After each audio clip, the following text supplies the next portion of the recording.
The latest U.S. inflation data showed prices cooled more than expected in February, giving the Federal Reserve room to keep interest rates unchanged at its policy meeting next week. The Consumer Price Index, released by the Labor Department on Wednesday, rose 0.2% last month, slightly below what economists polled by Reuters had forecast. That put the annual inflation rate through February at 2.8%, down from 3% in January. Sam Stovall is chief investment strategist at CFRA Research.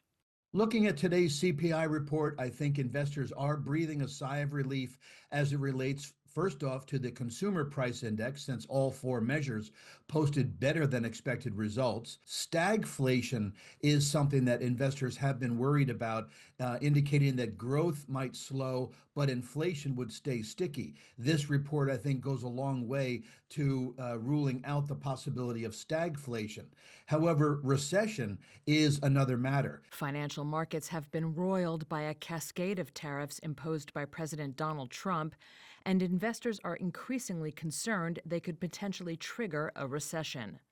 The relief offered by Wednesday's CPI report could be temporary, as the data did not capture Trump's tariffs, which has caused a surge in consumers' inflation expectations and prompted economists to upgrade their inflation forecasts.